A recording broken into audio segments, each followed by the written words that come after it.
आप बोल देती हैं काल सर्प दोष नहीं होता है, आप कहती हैं कि जेम स्टोन्स कोई भी नग है, रत्न है, ये काम नहीं करता है एस्ट्रोलॉजी में। तो बहुत से लोग परेशान हो गए हैं आपसे। अगर आपने बृहद पाराशर होरा शास्त्र पढ़ी है, आप मुझे बताइए कहाँ इसका जिक्र है कि वहाँ पे ये नग होते हैं या जेम स्टोन्स होते हैं। कहीं नहीं है, मैं गारंटी के साथ इस बात को बोलती हूँ। काल सर्प दोष कहीं मेंशन नहीं है। इसकी पूजा में इतने लाख लगेंगे, इसकी पूजा में इतने लाख, इसकी पूजा में इतने लाख। अब आप सोचिए कि काल सर्प दोष का जो इन्होंने इतना डर बनाया है, फिर मैं बोलती हूँ कि डर का बिजनेस बनाया तो मैं क्या गलत। यूएसए के टुकड़े टुकड़े हो जाएंगे, बटेगा। कहीं ना कहीं यूएसए में एक या दो स्टेट्स टूट के अलग होंगे और वो कहीं और मर्ज होंगे। इसका मतलब ये नहीं है कि वो खत्म हो गए, वो यूएसए से हट गए। अब सारे ईस्टर्न साइड के जो कंट्रीज हैं वो डेवलप होते हुए दिखेंगे। अब कोई मुझसे पूछ सकता है, आपसे पूछ सकता है, इसमें तो पाकिस्तान भी आता है, बांग्लादेश भी आता है। बांग्लादेश भी आता है। बांग्लादेश भारत में आएगा क्या वापस? बांग्लादेश बिल्कुल भारत में आएगा। ये तो 2023 में ही मैंने बोल दिया था एक शो पे।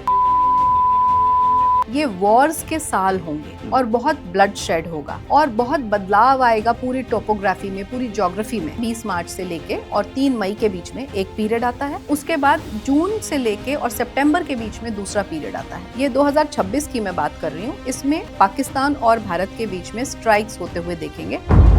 ट्रम्प साहब की बात कर लेते हैं, इनका भविष्य कैसा लग रहा है आपको? इनकी मारक ग्रह की दशा है, सेहत पे भी आएगा। इनके ऊपर लीगल ब्रीच हो सकता है, कोई ना कोई केस चल सकता है और स्कैंडल का ये पार्ट बन ही चुके हैं ऑलरेडी।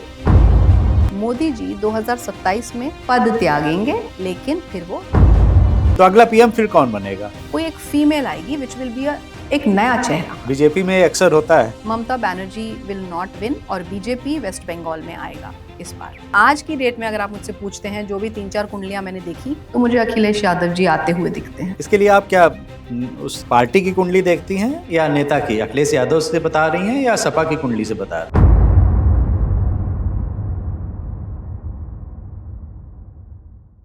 मैं लगभग अपने हर पॉडकास्ट में जो एस्ट्रोलॉजी के हैं उनमें ये बोलता हूँ कि इतनी महान विद्या को जो हमारे पूर्वजों के द्वारा, इतने ऋषि मुनियों के द्वारा दी गई है, उसका आज हमने क्या मजाक बना के रख दिया है। ये मेरी चिंता है। और आज की जो गेस्ट हैं उनकी चिंता भी यही है। इसलिए वो बहुत दूर से आज हमारे साथ में आई हैं पॉडकास्ट करने। साउथ इंडिया से आई हैं। बहुत जाना माना नाम है और उनकी चिंता भी यही है कि आज जो हम उपाय के नाम पे 2 मिनट में उपाय बता रहे हैं, 15 दिन में करोड़पति बन जाएंगे, ये उपाय बता रहे हैं, तो इससे किसी का भला नहीं होने वाला है। नमस्कार, वंदे मातरम, जय हिंद। एक बार फिर से आपका बहुत बहुत स्वागत है तिवारी जी टॉक शो के इस बहुत ही खास एपिसोड में। खास इसलिए कि आज की हमारी गेस्ट बहुत खास है। हमारे साथ में हैं रीना शर्मा जी। रीना मैम बहुत दूर से आई हैं तिवारी जी टॉक शो में आज पॉडकास्ट करने के लिए। आपका बहुत बहुत स्वागत है। Thank you so much Tiwari ji for hosting me. Thank you so much. पहले तो मैम मुझे यही बता दीजिए, क्योंकि अभी बहुत देर हमारी बात हुई जी। और मैंने बताया कि आज बताइए कि ये छोटी छोटी उम्र के बच्चियां, बच्चे 20-21 साल के आगे क्या क्या बोल रहे हैं। डर के कारण लोग इनके पास जा रहे हैं, इनके उपाय मान रहे हैं। अगर आज मैं आपसे ये पूछूं, क्या एस्ट्रोलॉजी को डर का व्यापार बना दिया गया है आज के परिप्रेक्ष्य में, तो आप कितना सहमत हैं? जी बिल्कुल, मैं पूरी तरह सहमत हूँ, क्योंकि ऐसा ही होते हुए मैं देख रही हूँ। और जिन्हें आप छोटी छोटी उम्र के एस्ट्रोलॉजर्स बोल रहे हैं, मैं उन्हें सिर्फ कंटेंट क्रिएटर कहूँगी, क्योंकि उन बच्चों को ये समझ में आ गया है कि कंटेंट क्रिएट करना है और वो कंटेंट क्रिएट करना है जो ट्रेंडिंग है। और 2022-23 के बाद से आप भी जानते हैं, मैं भी जानती हूँ, किस कदर occult sciences, astrology, vastu, numerology और पता नहीं क्या क्या और निकल के आ गया, सिग्नेचर साइंस और mobile number astrology and so many things. तो वो सब चीज़ें जो हैं वो ट्रेंडिंग हैं, तो इसलिए उन बच्चों ने कहा चलिए ट्रेंडिंग चीज़ों पे हम बनाते हैं। अब वो अगर ऐसे एज अ कंटेंट क्रिएटर बनाएंगे तो चलेगा नहीं। सो इसलिए उन्होंने अपने आप को astrologer, vastu consultant, numerologist, tarot reader ये करना शुरू कर दिया, छोटे छोटे कोर्सेज करके। और मैं ये नहीं कहती हूँ कि उन्होंने कुछ पढ़ा नहीं, उन्होंने डेफिनेटली पढ़ा। क्या पढ़ा उन्होंने? वो जो 90 घंटे का क्रैश कोर्स है, जिसे हम यहाँ पे कहते हैं कि वेबिनार हो रहा है, 45 रुपीज़ में हो रहा है, 90 रुपीज़ में हो रहा है। सही वो बात। वेबिनार्स उन्होंने किए जी। जिसमें उनसे ये झूठा वादा किया गया कि आप ये वेबिनार करेंगे, उसके बाद आप इस काम को, इस ज्योतिष को आप एज़ अ प्रोफ़ेशन ले लेंगे, और सिर्फ़ यही नहीं है कि आप लोगों को मदद करेंगे या आप एस्ट्रोलॉजर बनेंगे, आप इससे पैसे भी कमाएँगे। This will become your source of earning also. This is promised to them.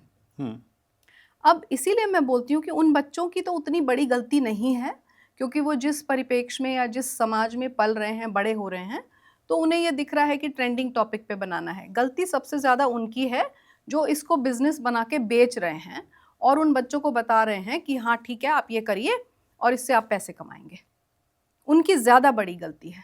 लेकिन मैम व्यूज़ उन्हीं के आ रहे हैं, लोग उन्हीं को देख रहे हैं, उन्हीं का काम चल रहा है। जी, आप देखिए तिवारी जी, अगर हम बड़े होराइज़न पे बात करते हैं ना, तो आप इस बात को समझिए कि जब भी कर्म या फिर जब भी ऐसे एक्शंस, ऐसी चीज़ें बहुत ज़्यादा बढ़ जाती हैं, तो हमेशा उस पर्टिकुलर इरा का या उस पर्टिकुलर समय का अंत होता है। अंत तो होता है डेफ़िनेटली, क्योंकि ये ऐसा नहीं है कि आज मैं बोल रही हूँ कि नहीं अभी क्योंकि इस तरीके से चल रहा है, पाप बहुत बढ़ गया है तो होगा, ऐसा नहीं है। प्रकृति में ये हमेशा से होता आया है। आप यहाँ पे साइक्लिक पैटर्न्स की बात करूँगी। साइक्लिक पैटर्न्स होते हैं कुछ, 60 इयर्स का साइक्लिक पैटर्न होता है जिसे संवत्सर कहते हैं। वो हर 60 साल में बदलता है। तो जब पीछे 60 साल में जाएँगे तब कुछ ऐसा हुआ था कि जब परिप्रेक्ष्य समाज का, सोसाइटी का बदला, उसके भी पीछे जाएँगे तब भी बदला। अब फिर से वो 2020 के बाद से 2020 से ये नया साइक्लिक पैटर्न शुरू हुआ है जब बदलाव आना शुरू हो गया है।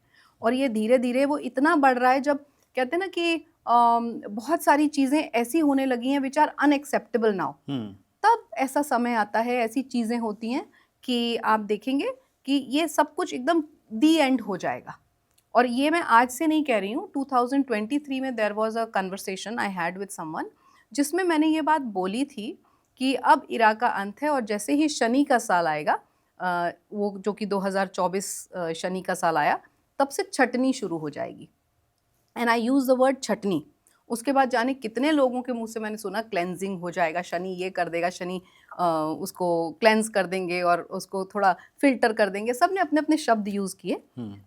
तो मुझे ऐसा लगता है कि जो शनि की छटनी वाला पीरियड था वो 2024 से शुरू हो गया था, और उसके बाद से अब धीरे-धीरे आप देखेंगे नंबर 9 का साल। न्यूमरोलॉजी में बस इतना सा ही लेती हूँ क्योंकि न्यूमरोलॉजी बहुत नया एक सब्जेक्ट है, नया आर्टिकल है जिसके ऊपर बात करेंगे। It's not that old. वैदिक जितना पुराना नहीं है कि वेदों से निकला है, ये बिल्कुल नया-नया है। तो उसमें जो नंबर वाली बात है ना, वो मतलब बीच-बीच में मैं पता नहीं कहाँ कैरीड अवे हो जाती हूँ कि लोग नंबरों को ले जाते हैं, मोबाइल नंबर से जोड़ के देखने लगते हैं। सो वैसा कुछ नहीं, बट हाँ, हर नंबर का एक ग्रह होता है, ये मैं मानती हूँ, जो कि बेसिक है न्यूमरोलॉजी का। सो शनि के बाद आए मंगल, जिन्होंने ड्राइव किया, और मंगल नंबर 9 है, मतलब नंबरों का आखिरी नंबर है। अब ये जो साल आया है ये नंबर 1 है, फिर से सूर्य का साल है। सो दोबारा से शुरुआत, चीज़ों की शुरुआत हो रही है। और अब आप देख रहे होंगे, नोटिस कर रहे होंगे कि वो जो जिन व्यूज़ की आप बात कर रहे हैं, वो धीरे-धीरे अब ख़त्म हो रहा है वो ट्रेंड। अब कहाँ कोई रेमेडीज़, अब सब समझदार हैं। जितने भी ऑडियंस हैं सब समझदार हैं और सबको समझ आ रहा है कि कहाँ क्या घोटाला हो रहा है, क्योंकि काठ की हांडी तो बार-बार नहीं चढ़ती ना, एक ही बार चढ़ती है, चढ़ लेकिन चुकी। मैम अभी भी उनके व्यूज़ आप देखोगे ना तो एकदम से कुछ भी बोल देते हैं और मिलियंस में चले जाते हैं। उसके कारण कुछ और हैं तिवारी जी, उसका कारण उनकी नॉलेज या रेमेडीज़ नहीं है। फिर वो उनका गलत अलग तरीके हैं, एक्सपोज़ करके बैठेंगे अपने आप को, अगर फीमेल हैं, तो इस तरीके से वो लैंग्वेज कुछ उस तरीके की यूज़ करना, तो उनके तो अलग तरीके हैं। देखिए उसके लिए तो अब मैं क्या ही बोलूँ कि सबका अपना-अपना, everybody gets attracted to something which is unique, तो वो यूनिकनेस है उनके अंदर। अब लेकिन ये उसको जो उपाय बताते हैं 2 मिनट के उपाय, हुँ। ये काम करते हैं क्या? मतलब मुझे तो बोलने में अच्छा नहीं लग रहा है आपके सामने। जी। वो बच्चियाँ छोटी-छोटी आके बता रही हैं कि आप अल्कोहल से अपने प्राइवेट पार्ट जी, वॉश करिए, शुक्र जी। अच्छा हो जाएगा। देखिए यहाँ पे ना मैं ये बोलूँगी कि जो परंपराएँ, हमारी जो ट्रेडिशंस थे ना, जिनसे हम जुड़े हुए थे, जो हमारी जड़ें थीं, उनसे कहीं न कहीं दूर हो गए हैं हम लोग। इसीलिए मैंने आपको बोला उन बच्चों का कोई दोष नहीं है। कहीं न कहीं उनकी अपब्रिंगिंग में कमी है। उनको जिस तरीके से पाला-पोसा गया उसमें कमी है। मैं किसी के परिवार को कुछ बोलना नहीं चाहती बैक एंड पे, लेकिन अगर माँ बाप ही बच्चों के सामने शराब पी रहे हैं और हम्म। पार्टियां कर रहे हैं और सब उस तरीके से मतलब सात्विक जीवन नहीं जी रहे हैं, तो बच्चा क्या सीखेगा? तो जो उन्होंने सीखा वो अब अप्लाई कर रहे हैं। आज की डेट में कोई इसे दकियानूसी सोच भी बोल सकता है कि अरे ये तो ट्रेंडिंग है, क्या हो गया ड्रिंक करने में, क्या प्रॉब्लम है? लेकिन आप जाके पीछे देखिए ना, हमारे समाज में, हमारे भारत में क्या इस तरीके की चीज़ें होती थी कभी? क्या ऐसे इतना जिस तरीके से प्रचलन आज की डेट में है, इसको बड़ा ही कॉमन, नॉर्मल माना जा रहा है कि आपके बच्चे आपके साथ बैठ के शराब पी रहे हैं और ये बड़ी नॉर्मल सी बात है। It was never normal for us. तो कहीं न कहीं हमने अपने खुद खुद के संस्कारों के साथ भी खिलवाड़ किया है। तो इसलिए ये सब कुछ हो रहा है। लेकिन आप ऐसे ऐसे चीज़ें आप बोल देती हैं कि आपको लोग कहते हैं कि ये क्या बोल दे रही हैं, हमारा बिजनेस बंद कराएंगी। आप बोल देती हैं काल सर्प दोष नहीं होता है। आप कहती हैं कि जेम स्टोन्स कोई भी नग है, रत्न है, ये काम नहीं करता है एस्ट्रोलॉजी में। तो बहुत से लोग परेशान हो गए हैं आपसे। देखिए, जिसको जो परेशान होना है वो हो। मुझे तो बस इतना पता है कि अगर मैं कोई चीज़ फॉलो करती हूँ, उसी चीज़ को मैं प्रीच कर सकती हूँ। मैंने भारतीय विद्या भवन से पढ़ाई की, एक ऑथेंटिक इंस्टीट्यूट से पढ़ाई करी, एक ऑथेंटिक गुरु से पढ़ाई करी, श्री के.एन. राव जी। और उनके साथ-साथ और भी आइज़ैक सर हैं और पवार सर हैं और इतने दिग्गज लोगों के साथ, उनके साथ पढ़ाई करी। उसके बाद जो किताब, जिसे एक बार मैंने किसी पॉडकास्ट में बाइबल कह दिया था तो बवाल मच गया था कि एस्ट्रोलॉजी की बाइबल, चलिए बाइबल नहीं बोलती हूँ। हमारा सबसे एंशिएंट ज्योतिष का जो स्क्रिप्चर है, जो बुक है, क्लासिक है, बृहदपाराशर होरा शास्त्र। तो उसमें एक-एक चैप्टर पाराशर ऋषि ने इस तरीके से लिखा है, अगर उसे कोई बार-बार पढ़े, और वो वॉल्यूमिनस बुक है, 2 वॉल्यूम्स में है, अच्छी मोटी बुक है। उसको आप बार-बार पढ़ें तो मैं कहती हूँ इतने साल हो गए मुझे, 20 साल से ऊपर हो गया। मैं उसको पता नहीं कितनी बार पढ़ चुकी हूँ, तो भी मैं ये बोलती हूँ आज बैठ के कि मुझे पूरी ज्योतिष नहीं आती है। मेरे गुरु कहते हैं जो 90 साल के ऊपर के हैं कि उन्हें पूरी ज्योतिष नहीं आती है। हम आज भी विद्यार्थी हैं, हम आज भी उस पे शोध कर रहे हैं, आज भी रिसर्च कर रहे हैं। और फिर आप बोलें कि आप काल सर्प दोष की बात करने लगेंगे या जेमस्टोन। अगर आपने बृहदपाराशर होरा शास्त्र पढ़ी है, आप मुझे बताइए कहाँ इसका जिक्र है कि वहाँ पे ये नग होते हैं या जेमस्टोन्स होते हैं? कहीं नहीं है। मैं गारंटी के साथ इस बात को बोलती हूँ। काल सर्प दोष कहीं मेंशन नहीं है, होते ही नहीं है। होता ही नहीं है। ये सिर्फ इंसानों ने बनाया है, पंडितों ने बनाया है अपनी अपनी दुकानें चलाने के लिए। क्या बात और कर ये रही मैं हैं आप? खुल के बोलती हूँ, कोई काल सर्प दोष जैसी चीज नहीं है। क्योंकि देखिए, काल सर्प दोष एक सिंपल सा कॉम्बिनेशन है। एक राहु केतु का एक्सेस होता है, ये आपको भी पता होगा। राहु केतु एक दूसरे के सामने बैठते हैं। कई बार कुंडली में जहाँ 12 घर होते हैं तो बहुत, और 9 ग्रह होते हैं, तो राहु केतु एक्सेस अगर सपोज फॉर एग्जांपल 2nd और 8th हाउस में बैठा है और सारे ही प्लैनेट्स कुंडली के एक तरफ आ गए, बाकी के हाउसेस में फ्रॉम 8th to 2nd इस तरफ आ गए और इस तरफ खाली हैं कुछ जो घरें हैं, तो कह देते हैं काल सर्प दोष है। अच्छा। अब अगर काल सर्प दोष है तो ओके। सचिन तेंदुलकर कैसे बने? अंबानी कैसे बने? उनकी कुंडलियों में तो काल सर्प दोष है भाई। हाँ, काल सर्प दोष अगर आप उसको दोष, कह देते हैं काल सर्प योग है। हाँ वो योग बन गया। सो मतलब आप समझिए इस बात को कि जब कोई चीज को आप प्रूव ही नहीं कर पाते हो, मैं डॉक्टर्स की भी यहाँ बात करूंगी, जब उनसे कोई बीमारी प्रूव नहीं होती तो बोलते हैं ये इडियोपैथिक है। एक वर्ड है इडियोपैथिक, कि हमें भी नहीं पता कहाँ से आई, जेनेटिक है, ढूंढते रहो अब। सो वही वाली बात है कि काल सर्प दोष के लिए बोल देते हैं कि काल सर्प दोष है, और उसमें भी उन्होंने एक नहीं बना रखा, पता नहीं कितने टाइप के काल सर्प दोष हैं कि इसकी पूजा में इतने लाख लगेंगे, इसकी पूजा में इतने लाख, इसकी पूजा में इतने लाख। अब आप सोचिए कि काल सर्प दोष का जो इन्होंने इतना डर बनाया है, फिर मैं बोलती हूँ कि डर का बिजनेस बनाया, तो मैं क्या गलत बोलती हूँ? बताइए। अब किसी को बुरा लगे तो भाई लगे, क्या कर सकते हैं। मैं तो जो है क्लियर वो बोलूँगी, और मेरा, और उसके पीछे मेरा किसी से कुछ नहीं है कि भाई मुझे किसी को किसी का नाम लेना है या कोई कंट्रोवर्सी करनी है, नथिंग लाइक दैट। सिंपल कि अपने कर्मों को मुझे मैनेज करना है और मुझे उस ऊपर वाले को मुंह दिखाना है। तो जो मैंने पढ़ा वो जैसे का तैसा सामने परोसूंगी, उसके अलावा लेकिन कुछ तो ये कह देंगे कि आपने जो पढ़ा वो हो सकता है पढ़ाई गलत हो। देखिए, उसके लिए तो फिर खुद पढ़ना आपका पड़ेगा। इंस्टीट्यूट गलत था, आपका अलग है। और हमने जहाँ से पढ़ा है वहाँ पे हमें पढ़ाया गया है। तो बृहदपाराशर होरा शास्त्र पढ़िए, जो ये कहता है उसे पूरा पढ़िए अच्छी तरह बैठ के, एक बार नहीं कम से कम 5-6 बार पढ़िए।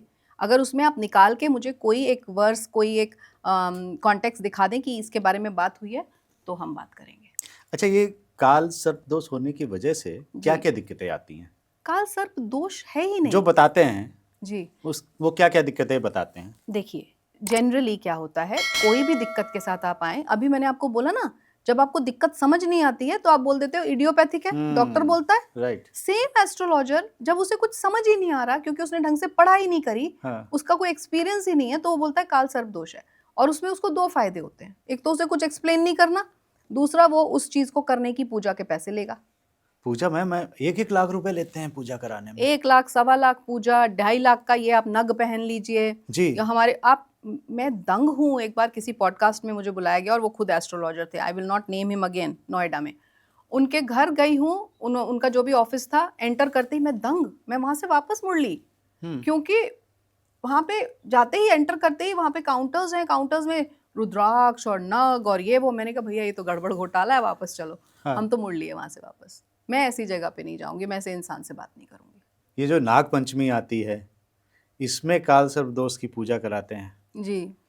और वो मतलब ऐसे नहीं, उसका पूरा होर्डिंग्स लगती हैं, एडवर्टाइजमेंट होता है, जी जी। हजारों की संख्या में लोग बैठे हुए हैं और वो पंडित जी करा रहे हैं पूजा। पता नहीं कितने मंदिर इस नाम से फेमस करे गए हैं, कितने पंडित इस नाम से फेमस करे गए हैं। जगहें बहुत बात ऐसे, एक कोई उत्तरांचल में किसी ने कोई जगह बताई थी, वहां पंडित जी हैं वो काल सर्प दोष का वो करते हैं। देहरादून में एक टपकेश्वर मंदिर है। अच्छा, वो इसीलिए वो वहाँ पर एक मतलब जो शिवलिंग है उसके अपोजिट साइड में एक और छोटा शिवलिंग है, वहाँ बोलते हैं कि नाग आते हैं और वहाँ पे ये पूजा कराई जाती है। देखिए, यहाँ पे ना थोड़ा सा क्लैरिफिकेशन देना चाहूंगी। काल सर्प दोष कुछ नहीं होता, एक सर्प दोष जरूर मेंशन्ड है, वो काल सर्प दोष नहीं, वो सर्प दोष है। सर्प दोष को कहीं ना कहीं हम कनेक्ट पितृ दोष से करते हैं। जब राहु पंचम भाव में होता है तो हम कहते हैं ये सर्प दोष लेकर पैदा हुआ, और वो दैट्स अ टाइप ऑफ पितृ दोष। Type of, there are lots of, बहुत सारे कॉम्बिनेशंस हैं फॉर पितृ दोष। नाउ पितृ दोष के कॉम्बिनेशंस हैं, लेकिन अगेन अभी आपने फिर वो सुई छेड़ दी मेरी। अब पितृदोष को भी इतना इतना कर दिया। पितृदोष होता है, मैं बोल रही हूँ, मैं कैमरा पे बोल रही हूँ, ऑन कैमरा, कि पितृदोष होता है, लेकिन पितृदोष को मिस इंटरप्रेट करा गया जैसे काल सर्प दोष को किया गया।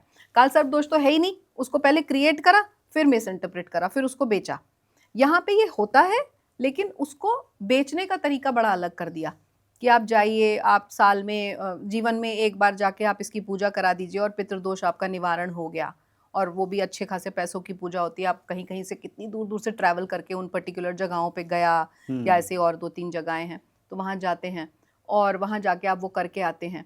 पर मैं आपसे एक सवाल करती हूँ, जो अभी हम इसके पहले भी ऑफ द कैमरा बात कर रहे थे, कि मैं अगर, आप सपोज आप गंदे हैं, आप क्लीन नहीं हैं, आपकी बॉडी क्लीन नहीं है, और मैं आपको बोलती हूँ आप साल में एक बार नहाइए और साफ हो जाएंगे क्या आप? नहीं, बिल्कुल सेम चीज पितृदोष है ना, पितृदोष है। आप पितृदोष मतलब एंसेस्ट्रल दोषा है वो, आपके पूर्वज पता नहीं कितने जन्मों से वो दोष क्रिएट हुआ है आपकी कुंडली में, और वो क्रिएट हुआ है, उसके लिए बहुत सारे इंटरप्रिटेशंस हैं जो मेंशन्ड हैं स्क्रिप्चर्स में, जो बृहद पाराशर होरा शास्त्र में लिखा है। हमारे ऋषि मुनि पागल तो थे नहीं जो उन्होंने कुछ भी उनके दिमाग में आया डोनाल्ड ट्रंप की तरह और लिख दिया, ऐसा तो नहीं है। उन्होंने तो, उनको ये जो विद्या मिली, ये श्रुति और स्मृति से मिली। जब ब्रह्मा जी ने उसको नारद मुनि को दिया, नारद मुनि ने उनको दूसरे संतों को दिया, सेजेस को दिया, उन ऋषियों ने धीरे धीरे करके 8 ऋषियों को मिला। उन 8 ने अपना अपना वर्जन लिखा अलग अलग तरीके से। उसमें से बृहद पाराशर होरा शास्त्र नंबर 1 पे आती है। उसके अलावा तो 12 मिहिर ने भी लिखी और बहुत सारे लोगों ने लिखा, जिसको आप पढ़ें, और वो सारे क्लासिकल्स, सारे स्क्रिप्चर्स अगर आप पढ़ते हैं ना, तो उनसे आपको कुछ ना कुछ सीखने को मिलता है। बट फिर से मैं बोलूँगी, बृहद पाराशर होरा शास्त्र एक बहुत वॉल्यूमिनस बुक है, और उसमें जितना कंटेंट है वो बेसिक ऑफ एस्ट्रोलॉजी है, और वो बेसिक ही इतना अथाह सागर है कि आप उसमें डुबकियां लगाते रहिए, हर बार कुछ नया पाएंगे। लेकिन जेम स्टोन तो आपने भी पहन रखे हैं। ये तो जेम स्टोन नहीं है, दीज आर फैशन रिंग्स। अच्छा, ये पीला वाला क्या है? फैशन रिंग है। No gem stones for me, ना मैं रेकमेंड करती ना पहनती, जो मुझे है किसी ने ये बताया था, पुखराज, उसी से बात कीजिए इसके बारे में। मैं कोई कमेंट नहीं करूंगी। आज आपने कह दिया काम नहीं करता है। कोई, देखिए उसका कारण है कि चलिए अब आपने बात छेड़ी है तो उसके 2 कारण हैं। पहली चीज, मैं आपसे पूछती हूँ, आपका कोई काम नहीं बन रहा है, आप किसी इंसान को जाके बोलते हैं डंडा मार के और डांट के, अरे ये काम मेरा होना चाहिए आज शाम तक। एक तो ये तरीका है। दूसरा है कि आप उसको रिक्वेस्ट करके कि यार ये मेरा काम कर दे प्लीज़, बहुत ज़रूरी है। Hmm, which way is a better way? Second way. Second way is a better way, Yes. This is more modest, अच्छा है, हम्बल है। यही आप कर रहे हैं ये पहन के, आप प्लैनेट को फोर्स कर रहे हैं कि मेरे लिए काम कर। हम्म, अब वो प्लैनेट अगर आपकी कुंडली में सही नहीं है हम्म, तो वो आपके लिए काम नहीं करेगा। या तो वो काम कर तो देगा हम्म। कि डंडा है पड़ा है मेरे सर पे तो काम तो मैं कर दूं, लेकिन उसका साइड इफेक्ट दे के रहेगा। अच्छा। एक तो ये बात। दूसरी बात, कैसे आप श्योर हैं कि ये कांच का टुकड़ा नहीं है? हम्म, आपको क्या पता है? आपको पता है जेम के बारे में? ये जेम्स जब सर्टिफाइड है, एक सर्टिफिकेट दिया था मुझे। सर्टिफिकेशन तो बहुत हैं, बट अच्छा। ये सब मतलब मेरे हिसाब से ये कांच का टुकड़ा है, इसीलिए मैं किसी को रेकमेंड नहीं करती, क्योंकि आई एम नॉट श्योर कि ये आपको सही मिल भी पाएगा, क्योंकि ये माइनिंग से जो सच्चे नेचुरल स्टोन्स होते हैं वो ज़मीन के नीचे से निकलते हैं हम्म, और वो बहुत महंगे होते हैं।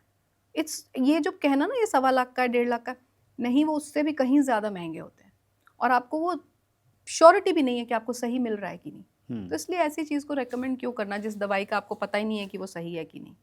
वो दवाई क्यों देनी किसी को? लेकिन अगर अभी आपने कहा कि गलत इफेक्ट डालेंगे तो मतलब इफेक्ट डाल रहे हैं। हाँ, मतलब फोर्सेबली है ना, आपने फोर्स करा प्लैनेट को, उसने आपके लिए काम तो कर दिया। अब बात करते हैं, आप प्रिडिक्शंस भी बहुत ज़्यादा करती हैं, मैंने देखे हैं आपके कई पॉडकास्ट। आप बता रही हैं कि यूएसए के टुकड़े टुकड़े हो जाएंगे। जी जी जी जी। बटेगा।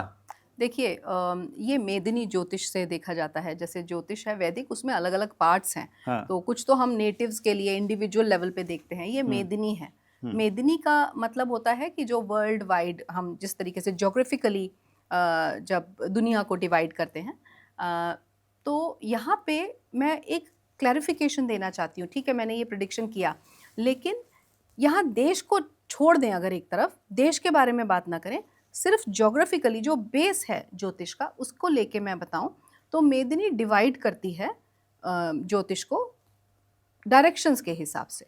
और जो मैंने अभी थोड़ी देर पहले आपको बोला कि 60 वर्षों का एक संवत्सर साइकिल होता है, वो जब चेंज होता है तो ज्योग्राफिकली जो हमारे प्लैनेट्स हैं उनका इम्पैक्ट बदलता है। सो जो इस साल है, जो पहले हम देख रहे थे कि पिछले 60 साल से आप नोटिस करेंगे कि वेस्ट बहुत ज़्यादा ऊपर जा रहा था, नंबर 1 इकोनॉमी बना था। अब ये 2020 के बाद से कहीं ना कहीं वो जो डायरेक्शन है वो बदल रहा है। अब ये ईस्ट की तरफ जा रहा है। तो जो वर्ल्ड का, जो दुनिया का, या ज्योग्राफिकली अगर हम टोटल हम टोपोग्राफिकली देखें पूरी दुनिया को, तो ईस्ट की तरफ पूर्वी दिशा में बदल रहा है वो रुख। जो मैं बार बार कहती हूँ कि इरा का अंत हो रहा है और एक नई इरा शुरू हो, तो वो समय ये आ रहा है। तो अब ईस्ट की तरफ जो कंट्रीज़ हैं वो प्रॉस्पेरस होती हुई दिखेंगी। तो कहीं ना कहीं ये उसको इंटरप्रेट करता है कि जो वेस्ट की तरफ कंट्रीज़ हैं उनका डाउनफॉल शुरू होगा। But like I always say, Rome was not build in a day. एक दिन या एक रात की बात, या जो बहुत सारे लोग बोल रहे हैं ना कि 6 महीने में, साल भर में ऐसा हो जाएगा, ऐसा नहीं होगा। और बाउंड्रीज जब मर्ज होती हैं, वो जो भी बाउंड्रीज बनी है कि ये चाइना है, ये यूएसए है, ये इंडिया है, ये बांग्लादेश है, ये तो हमने बनाया है ना, ये तो मैन मेड है, ये बाउंड्रीज क्रिएट करी है हमने। तो अगर मैं ज्योतिष की नज़र से देखूं तो ये इमेजिनरी लाइंस हैं which have been drawn by us, हमने बनाई हैं ये। अब वो इमेजिनरी लाइंस जब मिट जाएंगी बिकॉज ऑफ प्रकृति, जो प्रकृति में हो रहा है या जो डेस्टिनी में लिखा है, और उसको होने के तरीके, नेचुरल सी बात है, आसान तो होंगे नहीं। सो वॉर्स भी होंगे, लड़ाइयाँ भी होंगी, और फिर ये बाउंड्रीज मर्ज होंगी। और उसके चलते मुझे ऐसा लगता है कि जब बाउंड्रीज मर्ज होने का मतलब है ब्रेकेज भी होगा, टूटेगा भी। सो वो कहीं ना कहीं यूएसए में 1 या 2 स्टेट्स टूट के अलग होंगे और वो कहीं और मर्ज होंगे। इसका मतलब ये नहीं है कि वो खत्म हो गए, वो यूएसए से हट गए।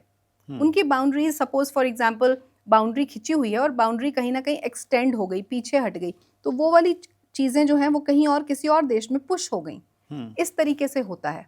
मतलब वो बाउंड्रीज जो मिट रही हैं, उसका कारण ये है कि हम कहीं ना कहीं ग्रहों का जो खेल है और जो पोलैरिटी है वो चेंज हो रही है। नहीं, एक नए देश का निर्माण होगा यूएस से हट के। हाँ बिल्कुल, वो यूएस से हट जाएंगे। जैसे आज 50 स्टेट्स हैं, 50 में से 2 हट गए, 2 या 3 हट गए, तो वो जो यूनाइटेड स्टेट्स है, यूनाइटेड स्टेट्स तो नहीं रहा ना, स्टेट्स कट गए, हट गए, तो वो यूनाइटेड नहीं रहा अब।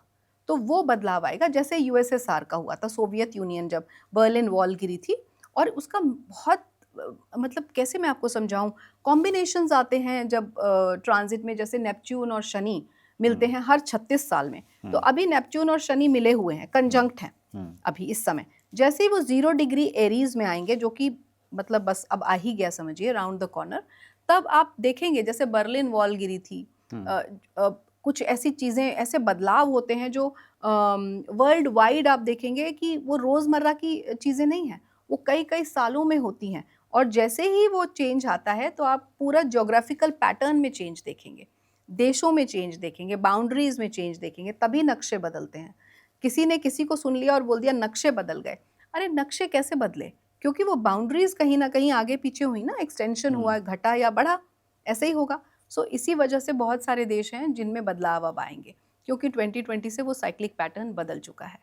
अब सारे ईस्टर्न साइड के जो कंट्रीज़ हैं वो डेवलप होते हुए दिखेंगे। अब कोई मुझसे पूछ सकता है, आपसे पूछ सकता है, ईस्ट में तो पाकिस्तान भी आता है, बांग्लादेश भी आता है, बांग्लादेश भी आता है। So very good. ये सवाल क्योंकि जब मैं ये पढ़ रही थी तो ये सबसे पहला सवाल मेरे दिमाग में भी आया था। That is why I know this is a question. ये रिसर्च बेस्ड है। मैंने जो रिसर्च करी है उस रिसर्च के बेसिस पे मैं आपको बताती हूँ। पाकिस्तान भी डेवलप कर रहा है, बांग्लादेश भी डेवलप कर रहा है। अब बहुत सुनने में अजीब लगेगा, जब भी अति हो जाती है किसी चीज़ की तब उस चीज़ का अंत होता है। सो अब जो पाकिस्तान इस समय है, जिस पैटर्न पे वो चल रहा है, जिस तरीके के कर्मों की उनकी साइकिल है, कार्मिक जो पैटर्न उनका बन गया पिछले कई वर्षों में, उसमें बदलाव आएगा। उसे हम बोलते हैं थॉट प्रोसेस का बदलाव आना। मेंटल लेवल पे, माइंड लेवल पे, थॉट लेवल पे बदलाव आएगा। जब थॉट लेवल पे बदलाव आएगा तब आप देखेंगे कि वो पाकिस्तान जो आज बहुत इस्लामिक, कट्टर इस्लामिक उस पे बेस को लेकर चल रहा है, सनातन वहाँ पे ऑलरेडी जाने लगा है। It has already entered. और वहाँ बहुत सारे मुस्लिम भाई हैं या इस्लामिक लोग हैं जो ऑलरेडी छुप छुप के सनातन को मानते हैं। अब वो चीज़ फोर फ्रंट में आएगी, लेकिन आजकल में नहीं। इट विल टेक टाइम, कम से कम 20 साल, कम से कम 20 साल लगेंगे, लेकिन ये बदलाव आप देखेंगे। और जब वो बदलाव होगा तो यही पाकिस्तान, जिसका शायद नाम बदल चुका होगा तब तक, या वो 3-4 टुकड़ों में बट चुका होगा, उसमें से कोई छोटा सा पार्ट शायद पाकिस्तान लिखा हुआ होगा, क्योंकि नक्शे पे रहेगा अगर। बाकी सारे जो उसके जो पार्ट्स हैं वो बहुत कट कट के अलग अलग नामों से बन गए होंगे। और कहीं ना कहीं वो चाह रहे होंगे कि भारत उनको एडमिनिस्टर करे, भारत की एडमिनिस्ट्रेशन, भारत की गवर्नमेंट उनकी देख रेख करे, जो कि बांग्लादेश भी चाहेगा अभी कुछ समय बाद। सो तिवारी जी, आज मैं आपको ये बोल के जा रही हूँ, और ये मेरी रिसर्च बेस्ड है जो मैंने आपको बता रही हूँ, कि मैंने एक और भी पॉडकास्ट में कहा था और तब बड़ा लोगों ने शोर मचाया था कि बालूचिस्तान के बारे में ऐसा कैसा बोल दिया और बांग्लादेश के बारे में ऐसा कैसा बोल दिया। लेकिन अब आप देख रहे हैं क्या चल रहा है वहाँ पे। और बहुत जल्द, मतलब कुछ समय, कुछ साल और रुकिए, मे बी अ डेकेड, 10 साल 12 साल, आप देखेंगे कि बालूचिस्तान भी कहीं ना कहीं, बांग्लादेश भी और पाकिस्तान भी ये चाहेगा कि भारतीय गवर्नमेंट, इंडियन गवर्नमेंट उनकी देखरेख करे और उनको एडमिनिस्टर करे, क्योंकि वो इस कदर बिखर चुके होंगे तब तक कि उन्हें लगेगा कि हमारा तो कोई माँ बाप ही नहीं है, अब हमें कौन देखेगा। सो वो सिचुएशन आने वाली है और वो होके रहेगा, आप देखिएगा वो चीज़। तो बांग्लादेश भारत में आएगा क्या वापस? बांग्लादेश बिल्कुल भारत में आएगा। मतलब वही वाली बात हो गई कि नाम पे ना जाइए, नाम पे ना जाके आप बस ये देखिए उसकी बाउंड्री मिट जाएगी। जहाँ उसकी बाउंड्री, वो जो एक बाउंड्री वॉल क्रिएट करी हुई है, वो हट गई तो वो ऑटोमेटिकली भारत में आ गया, उस नक्शे में जुड़ गया। हमारे भारत का जो नक्शा है उसके बाउंड्रीज में फर्क आने वाला है, क्योंकि भूमिपुत्र मंगल की महादशा चल रही है। मंगल की महादशा है, मंगल भूमिपुत्र है। मंगल जब भूमिपुत्र है तो भूमि तो लाएगा, बिना भूमि लाए कैसे रहे बैठेगा। और अभी 2032 तक है ये, तो 2032 तक ये चीज़ें मेरे हिसाब से हो जानी चाहिए। चाइना को लेके क्या कहेंगी आप? चाइना एक बहुत डेवलपिंग कंट्री है। चाइना को मैं ये बोलूँगी, कहीं ना कहीं चाइना और भारत दोनों ओल्ड स्कूल थॉट प्रोसेस है दोनों का, और बहुत अपनी परंपराओं को, अपने ट्रेडिशंस को लेके चलते हैं। चाइनीज़ एस्ट्रोलॉजी भी, उसमें भी बड़े अच्छे अच्छे स्क्रिप्चर्स हैं। वो भी जैसे हमारा भारत है, वो अपने स्क्रिप्चर्स को बहुत संभाल के रखता था, और कहीं ना कहीं जो नालंदा यूनिवर्सिटी में आग लगी उसके पीछे भी किसी नेबरिंग कंट्रीज़ और किन्हीं इस तरीके के लोगों का, कुछ दुश्मनों का ही हाथ रहा होगा, जिससे कि हमारे सारे सूत्र, हमारी सारे वेद और सारे जो हमारे एंशिएंट स्क्रिप्चर्स हैं वो जल जाएं और भारत जिस तरीके से तरक्की कर रहा है, प्रोग्रेस कर रहा है, वो ना कर पाए। सेम चाइना का भी पैटर्न है। चाइना भी अंदरूनी तौर पे, ठीक है, उनके इंटरनल कन्फ्लिक्ट्स हैं, पॉलिटिकल कन्फ्लिक्ट्स हैं, वो है, मानती हूँ, लेकिन वो बहुत अच्छा करेंगे। China will do very well and they were never friends with India. India और ये जो कहते हैं ना, भारत और हिंदुस्तानी और भारतीय जो है, चाइना, वो भाई भाई, हिंदी चीनी भाई भाई, हिंदी चीनी भाई भाई, वैसा कुछ नहीं है। वो भाई भाई एक कहने के लिए है, क्योंकि दोनों ही सेम पैटर्न पे काम करते हैं, दोनों अपने परंपराओं को लेके चलते हैं। लेकिन देखिए, जो ऊपरी तौर पे चाहे कितना भी उनके आपस में फ्रेंडशिप है या कुछ है, जो कि मेरे ख्याल से चलेगी भी ऑन अ प्रोफेशनल लेवल, लेकिन अदरवाइज अंदरूनी तौर पे तो वो जो एक हार एक दूसरे से खाते हैं और एक डर, जो इनसिक्योरिटी कि कौन सुपर पावर बनेगा फ्यूचर में, वो तो बना ही रहेगा। भारत और चाइना का युद्ध हो सकता है कभी? नहीं, कभी भी नहीं हो सकता। भारत और चाइना का कभी युद्ध नहीं होगा। चाइना कभी युद्ध नहीं करेगा।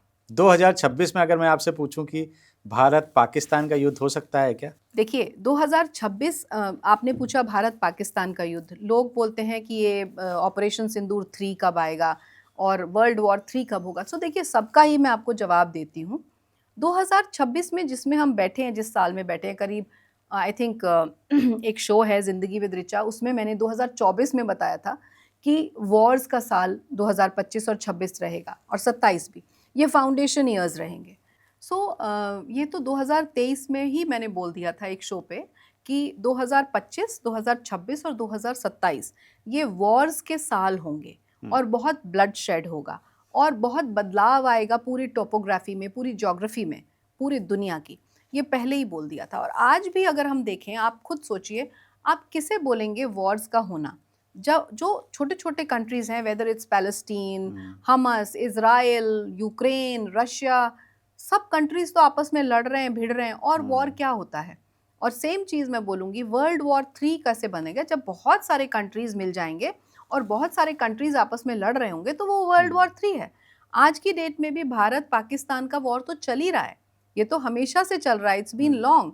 और इस समय बस ये बोलूँगी कि जो बीच बीच में छोटे छोटे स्ट्राइक्स हो रहे हैं, और अभी मार्च के बाद, मार्च 2026 के बाद आप ऐसा कोई स्ट्राइक देख सकते हैं जो शायद उतना घातक ना हो जितना पहलगाम था, बट मार्च के बाद एक डेट मैंने दी हुई है।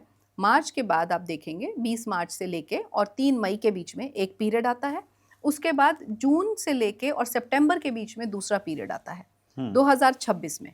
ये 2026 की मैं बात कर रही हूँ। इसमें आप पाकिस्तान और भारत के बीच में स्ट्राइक्स होते हुए देखेंगे। शुरुआती तौर पे शायद पाकिस्तान शुरुआत करे अपने, और जो उनके जो दोस्त हैं, जो कंट्रीज़, उनके कहने पे, लेकिन भारत भी इस बार कड़ा जवाब देगा। जवाब मिलेगा, करारा जवाब मिलेगा। अब देशों की तो हमने बात कर ली मैडम, अब आते हैं कि उनके राष्ट्राध्यक्षों के ऊपर जो हैं, ट्रंप साहब हैं। पहले अमेरिका से हमने चालू किया था, तो ट्रंप साहब की बात कर लेते हैं। इनका भविष्य कैसा लग रहा है आपको? देखिए, डोनाल्ड ट्रंप की जो कुंडली मैंने देखी है, जो एनालाइज करी है, इनका जो लगन है वो लियो है, सिंह लगन है, और इनकी जो चंद्र राशि है वो 4th हाउस बनता है इनकी कुंडली का, जहाँ केतु साथ में बैठा है और सूर्य राहु के साथ दशम भाव में बैठा हुआ है। तो इनका जन्म ही इक्लिप्स पे हुआ, ग्रहण पे जन्मे हुए ये जातक हैं। दूसरा, आजकल आप सुन रहे होंगे बहुत लोगों से कि गुरु अतिचारी चल रहे हैं, मतलब बहुत तेज चल रहे हैं, फास्ट मूवमेंट है, स्पीड बड़ी ज्यादा है। जब इनका जन्म हुआ था उस वर्ष भी गुरु अतिचारी थे और साथ में गुरु वक्री भी थे जिस समय इनका जन्म हुआ। सो एक अतिचारी गुरु है और एक वक्री गुरु है जिसमें इनका जन्म हुआ, साथ में ग्रहण है। सो इनका जो चंद्रमा है, इनका जो मन है, वो बहुत ही इररिस्पॉन्सिबल कह लो या फिर अनप्रिडिक्टेबल कह लो, इस तरीके से इनका मन चलता है कि आज सोए हैं रात को, इनको पता नहीं मुझे क्या कल करना है, सडनली सुबह उठेंगे और एक एक्शन ले लेंगे। जबकि बुध इनका बहुत अच्छा है। बुध 11वें भाव में बैठा है, अपनी ही राशि का है। इंटेलेक्ट बहुत शार्प है, और इंटेलेक्ट शार्प है और साथ में सूर्य दशम में है राहु के साथ, तो इनको एकदम पॉपुलैरिटी भी मिली। सूर्य सत्ता है और दशम भाव का है, थ्रोन है, तो वहाँ पे जब सन बैठा है दिग्बली होके, तो इनको वो पोजीशन मिली। लेकिन उस पोजीशन को वो कितना संभाल पाएंगे वो डिपेंड कर रहा है इनकी आज की दशा पे, इनकी दशा चल रही है बृहस्पति की, जो अष्टम लॉर्ड है, 8th लॉर्ड है, अष्टम भाव का बृहस्पति, और वो भी वक्री बृहस्पति जन्म का।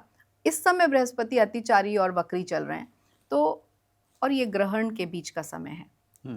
मैंने बहुत पहले बताया था, ग्रहण जो 2025 में सितंबर में आया और ये जो 2026 में मार्च में आने वाला है, इसके बीच का जो पीरियड है, उसमें डोनाल्ड ट्रंप ऐसे ऐसे चीज़ें बोलेंगे, ऐसे ऐसे डिसीजंस लेंगे कि वो बाद में खुद पछताएंगे, और खुद उनके जो देशवासी हैं, जो अमेरिकी लोग हैं, इन एक्शंस की वजह से जो उनका नाम खराब होगा और जो उनका देश का लेवल नीचे गिरेगा, उसके लिए डोनाल्ड ट्रंप को जीवन भर ब्लेम करेंगे। और डोनाल्ड ट्रंप का ऑलरेडी डाउनफॉल शुरू हो गया है, जो अभी नहीं दिख रहा। क्यों नहीं दिख रहा? क्योंकि शनि और नेपच्यून चीज़ों को छुपाते हैं। तो छिपी हुई सारी चीज़ें अब धीरे धीरे धीरे धीरे बाहर आएंगी। जैसे कि और भी आप चीज़ें देख रहे होंगे, इतने सारे स्कैम्स, इतने सारे स्कैंडल्स, उसी तरीके से डोनाल्ड ट्रंप से जुड़ी हुई बहुत सी बातें अब सरफेस पे आने वाली हैं। और जून के बाद, जून 2026 के बाद डोनाल्ड ट्रंप का जो समय है, वो जो सारी छिपी चीज़ें थी वो सरफेस पे आ जाएंगी। तो इनकी मारक ग्रह की दशा है, सेहत पे भी आएगा, इनके ऊपर लीगल ब्रीच हो सकता है, कोई ना कोई केस चल सकता है, और स्कैंडल का ये पार्ट बन ही चुके हैं ऑलरेडी। और आगे भी आप देखेंगे और स्कैंडल्स जो हैं इनके उजागर होंगे और इनका डाउनफॉल पक्का है। और धीरे धीरे धीरे धीरे बाय द एंड ऑफ 2026 ये बिल्कुल नीचे गिर जाएंगे, और मिड ऑफ 2027 तो मैं हमेशा बोलती हूँ Donald Trump will become history. चलिए, मोदी जी का बताइए। मोदी जी के लिए बहुत से लोग ये सवाल उठा रहे हैं कि ये अपना कार्यकाल पूरा नहीं कर पाएंगे, आप क्या कहती हैं? पहली बार आपके शो पे बताती हूँ, हमेशा से पूछा गया मुझसे कि मोदी जी का कार्यकाल पूरा होगा कि नहीं होगा, और मैं हमेशा ये कह के छोड़ देती थी कि नहीं, पूरा नहीं कर पाएंगे, लेकिन ये कभी नहीं बताया कि फिर करेंगे क्या। मोदी जी का जो ये समय चल रहा है, इस समय वेरी चैलेंजिंग पीरियड, बहुत चैलेंजिंग पीरियड है। और उनकी मंगल की महादशा है, देश की भी मंगल की महादशा है, और जिस तरीके के उनका चंद्रमा और मंगल लगन में लेके वो बैठे हैं, महालक्ष्मी योग बना रहे हैं।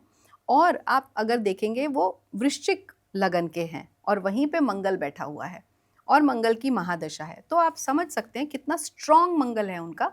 और साथ में चंद्रमा है, मतलब मन, स्ट्रेटेजिक है बहुत ज़्यादा। उनका बुद्ध भी उनको बहुत स्ट्रेटेजिक बनाता है, मैं तो उन्हें चाणक्य बोलती हूँ हमेशा से। जो उनकी चाणक्य नीतियाँ हैं, वो जो परेशानी वाला समय है ना, उसमें से भी अवसर निकाल लेते हैं। Challenging period, good for Modi ji. वो इसी में कुछ ऐसा अवसर निकालेंगे कि फिर वो एक अलग ही पैंतरा, एक अलग ही दाव चलेंगे, जो किसी को नहीं पता, जो कोई जज नहीं कर सकता, पर उसमें भारत की भी और उनकी भी विजय होने वाली है, ये बात पक्की है। दूसरी बात, मोदी जी 2027 में पद त्यागेंगे, लेकिन फिर वो राष्ट्रपति बनेंगे। क्या बात कर रहे हैं? मोदी जी राष्ट्रपति रिजाइन करेंगे 2027 में? वो अपने आप रिजाइन करेंगे, अपनी मर्जी से। कोई उन्हें बीमारी नहीं आ रही है, कोई हेल्थ इशू नहीं आ रहा है। मैंने बहुत सुना लोग बोल रहे हैं हेल्थ इशू आएगा, but as per, I may be wrong, but as per my astrology, my analysis, वो आगे बढ़ेंगे। बीजेपी कहीं नहीं जा रहा है अगले और 12-15 साल। ये बहुत बड़ी बात आज आपने कही जी। ये आज तक किसी एस्ट्रोलॉजर ने कही नहीं है। सभी ये कहते हैं कि हाँ वो पूरा करेंगे, कुछ कहते हैं नहीं भी पूरा करेंगे, लेकिन आपने 2027 बता दिया 2027 और ये भी बताया कि राष्ट्रपति बनेंगे वो। राष्ट्रपति। तो अगला पीएम फिर कौन बनेगा? देखिए, अगला पीएम जो मैंने गणना की है, जो एनालिसिस किया है, उस हिसाब से मुझे आदित्यनाथ, योगी आदित्यनाथ जी की 7.5 का अंतिम पड़ाव है, ये लास्ट फेज है, और बड़ी स्ट्रॉन्ग दशाएं लिए हुए हैं। और अगर आप भारत की कुंडली भी देखेंगे तो सप्तम भाव में केतु बैठा है, जो ये कहता है कि भारत की सत्ता को अगर कोई चलाएगा तो वो या तो अविवाहित होगा या विवाह, फैमिली बंधन नहीं होगा उसके पास, क्योंकि केतु 7th हाउस में है ना, तो डिटैच्ड होगा, अपने परिवार से डिटैच्ड होगा। और मोदी जी हैं, आप कितने ही प्राइम मिनिस्टर्स उठा लीजिए, इंदिरा गांधी के बारे में बात कर लीजिए, अटल बिहारी वाजपेयी, उनके लिए बात कर लीजिए, सभी में ये चीज़ अप्लाई हुई जी। तो ये रिसर्च होती है, उस रिसर्च के बेसिस पे बोल रही हूँ। या तो योगी आदित्यनाथ जी, जो मुझे आज का चेहरा दिखते हैं अगर मैंने जितनी कुंडलियां देखी उसमें, अदरवाइज कोई एक फीमेल आएगी विच विल बी एक नया चेहरा, बिल्कुल एक नया चेहरा होगा। बीजेपी में अक्सर होता है जी। ये दो मुझे नजर आते हैं। और हाँ, देवेंद्र फडणवीस वो भी हैं, उनको लाइमलाइट में, वो भी एक नाम है जिनकी कुंडली काफ़ी स्ट्रॉन्ग है, काफ़ी स्ट्रॉन्ग है। बट मुझे पर्सनली योगी जी लगते हैं या फिर कोई एक फीमेल हैं जो आएंगी। राहुल गांधी क्या कभी भारत के प्रधानमंत्री बन पाएंगे? राहुल गांधी जी का जो बहुत बेस्ट समय था, अच्छा समय था, वो निकल गया। अच्छा। अब नहीं है उनका वो समय, और प्राइम मिनिस्टर वाला उनका कभी भी नहीं था। उनकी कुंडली में बहुत क्लियर है, जो कॉम्बिनेशंस हैं वो कहते हैं कि वो बैक एंड पे बड़ा अच्छा काम कर सकते हैं। और बीच में उनकी जो राहु का अंतरदशा और ये दशाएं आई थी, उन्हें पॉपुलैरिटी भी दी और वो पॉपुलर हुए, एक पॉपुलर फेस। विपक्ष में अच्छा कर रहे हैं, बैक एंड से करते रहते तो अच्छा। जब उन्हें लगा कि मैं फेस बनूंगा, वो गलती है उनकी, नहीं बन सकते वो फेस। अभी 2027 में यूपी में चुनाव होने हैं जी और 26 में बंगाल में भी चुनाव है। जी। तो यूपी में और बंगाल में कौन आने वाला है? देखिए, ज्योतिष किसी पार्टी को नहीं जानती, सो उस हिसाब से ही बताऊंगी आपको। ममता बनर्जी की शनि की महादशा चल रही थी, और जब शनि आए, उनके शनि उच्च के हैं, सप्तम भाव में बैठे हैं। तो जैसे ही शनि आए, आज से 18 साल पहले करीब, तब उस शनि ने उन्हें बहुत चढ़ाया, वो बहुत ऊपर गई। उन्होंने जो अपनी पार्टी क्रिएट करी थी, उसमें भी उन्होंने बहुत नाम कमाया, सब कुछ करा। लेकिन मैं हमेशा बोलती हूँ एक बात, जब भी आप शनि के हिसाब से नहीं चलते हैं ना, तो शनि आपको पटकता है।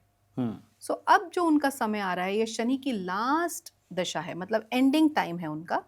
और अब ये शनि कहता है रूल्स को फॉलो करो, नॉर्म्स को फॉलो करो, एथिकली चलो, डिसिप्लिन को फॉलो करो। उन्होंने सब कुछ फेल कर दिया, वो सब चीज़ उल्टा कर रही हैं, क्योंकि उन्होंने पॉलिसीज़ फॉलो नहीं करी और शनि के कारकत्वों से खुद को जोड़ के नहीं चली। तो अब उनका जो समय आया है, आप देख रहे हैं SIR उनकी जान के पीछे पड़ा। और अदरवाइज ऑल्सो उनके खुद के जो लॉयल्स हैं, जो उनकी खुद की पार्टी के लोग हैं, जिन्हें वो बड़ा समझती थी कि मेरे लॉयल्स हैं, वही उनके अगेंस्ट खड़े होंगे।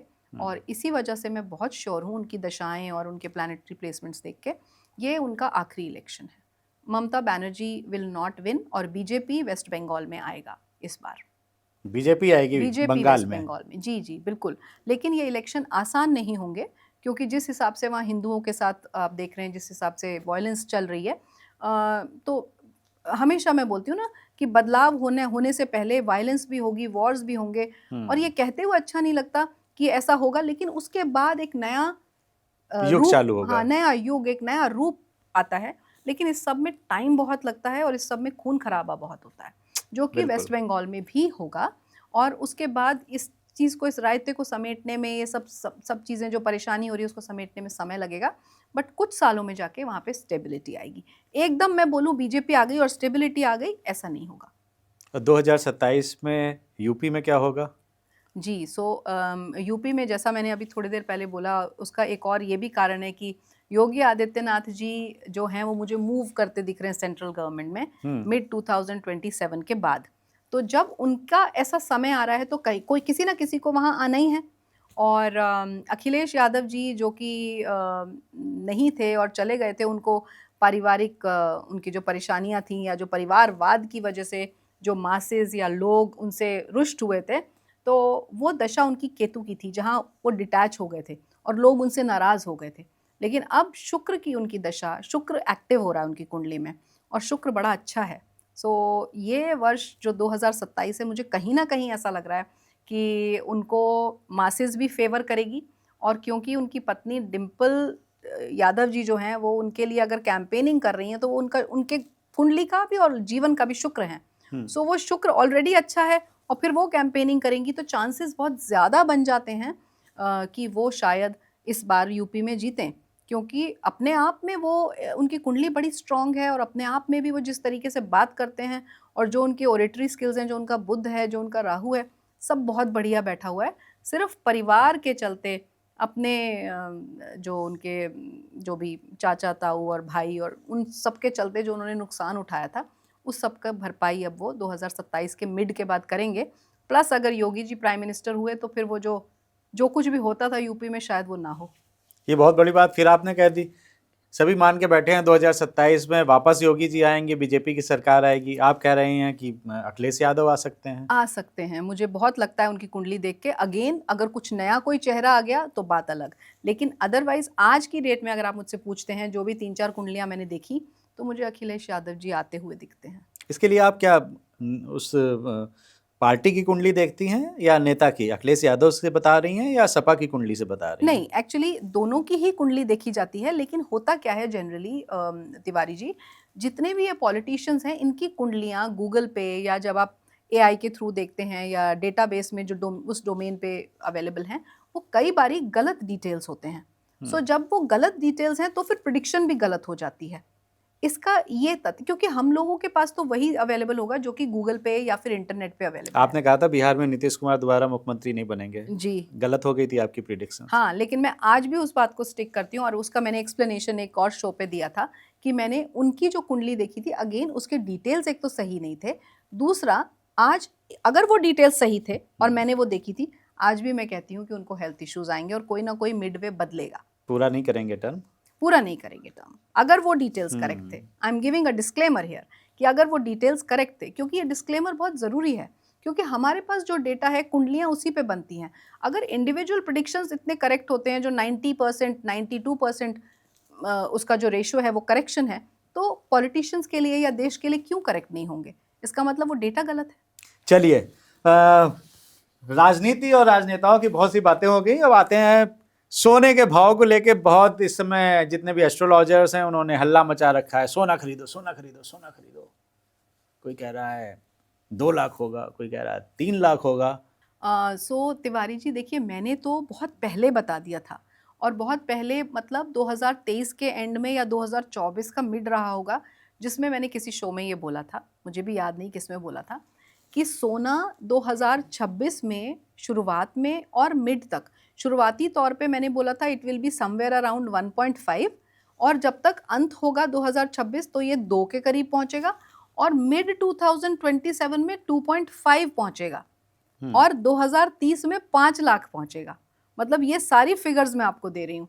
और 2030 के बाद भी सोना बढ़ता रहेगा, लेकिन फिर एक करेक्शन आएगा 2031 के करीब में, और वो करेक्शन सोने के दामों को थोड़ा हल्का सा कम लाएगा, लेकिन 2033 के बाद फिर से बढ़ेगा। So it's a very very safe haven, a very safe investment for anyone. सोना कम नहीं जाएगा कभी भी। अभी लोग इंतजार कर रहे हैं कि थोड़ा डाउन हो तब इंटर करें। नहीं, वो थोड़ा बहुत डाउन, अगर वो 100, 200, 500 वाला, तो वो तो करेक्शन अब बीच बीच में होता रहेगा। बिकॉज आई ऑलवेज से कि सोने में इन्वेस्ट ना करें, सोने को आप एक लॉन्ग टर्म इन्वेस्टमेंट के तौर पे रखें, ट्रेडर ना बने उसके साथ। सोना लेके सो जाओ उसके साथ में। हाँ, सो जाओ, ऐसा मैंने कहीं सुना था। तो सोना लेके भूल जाओ या सो जाओ। वो मुझे बड़ा अच्छा किसी का स्टेटमेंट 4-5 साल के लिए आप लेके अगर चल रहे हैं तो अगर आप 5 लाख बोल रही हैं 2030 तक जी, तो बहुत अच्छे रिटर्न्स है। अगर आप बहुत अच्छे रिटर्न्स हैं, और उसमें आप मेरे ख्याल से बिल्कुल बेझिझक आप इन्वेस्ट कर सकते हैं, and you will thank me later. बिल्कुल बिल्कुल, आपसे मिलेंगे और आपको पूरा पार्टी मेरी तरफ से होगी आपकी। लेकिन अगर मैं आपसे ये पूछूं कि कुछ लोग ये भी कह रहे हैं कि वापस 1 लाख जा सकता है, तो जाएगा 1 लाख नीचे? हाँ, नहीं, बिल्कुल भी नहीं। 1 लाख तक नीचे करेक्शन बिल्कुल नहीं होगा। हल्का फुल्का करेक्शन डेफिनेटली होगा, लेकिन जितना सोने में होगा उससे, मैं अगर चांदी को कंपेयर करूं तो चांदी में अच्छा खासा करेक्शन फिर से एक बार फॉल आ सकता है, जैसा अभी आया था। हाँ, 4 लाख से वापस 272 पे आ सकता है, क्योंकि ना कहीं हम यहाँ पे ग्रहों की बात करते हैं। सोना बृहस्पति से रूल होता है, और चांदी शुक्र और चंद्रमा से रूल होता है। चंद्रमा काफी फ्लक्चुएटिंग है, आपको भी पता है, जल्दी जल्दी 15 दिन में अपना रूप बदलता है, साइज बदलता है, वेरी अनप्रिडिक्टेबल। ऐसे ही चांदी है, वेरी अनप्रिडिक्टेबल, फास्ट मूवमेंट रहता है। सोना जुपिटर है, स्थूल है, स्लोली बढ़ता है और बहुत स्लोली ही गिरता है, तो it's a very safe bet. बहुत आराम से आप उसमें कर सकते हैं। और अभी तो 2026 में विक्रमी संवत जो आने वाला है, 2026 19 मार्च, तो उसमें जुपिटर हमारे राजा बन के आ रहे हैं, जो हमारा ये प्लानिटरी कैबिनेट बनता है, और मंगल इसमें कमांडर इन चीफ है। सो ये बहुत ही अच्छा पीरियड है जुपिटर के लिए। तो उच्च के होने जा रहे हैं, उच्च की राशि में जा रहे हैं 2 जून को 2026 को। पूरे 1 साल में तो सोना ही सोना है हर जगह, खूब बढ़िया अपना कर सकते हैं। 2 June mid of 2026 to mid of 2027 आराम से आप इन्वेस्ट कीजिए सोने में। सोना लेना है तो भैया ले लो, इंतजार मत करो, क्योंकि ये चलता चला जाएगा। आज बता दिया है मैडम ने। हमने बात करी पितृदोष, काल सर्प दोष क्या होते हैं, आज के जो ज्योतिष उपाय बता रहे हैं उनका साइंटिफिक कुछ प्रभाव पड़ता है या नहीं पड़ता है, इस पर भी बात करी। नग जेम्स स्टोन काम करते हैं या नहीं करते हैं, और इतने देशों के बारे में, उनके राष्ट्राध्यक्षों के बारे में भी हमने बात करी। कैसा लगा आपको? बताइए, कमेंट करिए। अच्छा लगा तो लाइक कर दीजिए। अगर कुछ सवाल हैं तो ज़रूर पूछिए कमेंट करके, हम उसके जवाब रीना जी से लेकर आप तक जरूर पहुंचाएंगे, ये मेरा वादा है। तिवारी जी टॉक शो को आप बहुत पसंद कर रहे हैं, मुझे पता चल रहा है आपके व्यूज़ देख के, लेकिन सब्सक्राइब करने में थोड़ी सी कंजूसी कर रहे हैं। तो अगर अभी तक आपने तिवारी जी टॉक शो को सब्सक्राइब नहीं किया है तो सब्सक्राइब कर दीजिए और अपनी सेहत का बहुत बहुत ध्यान रखिए।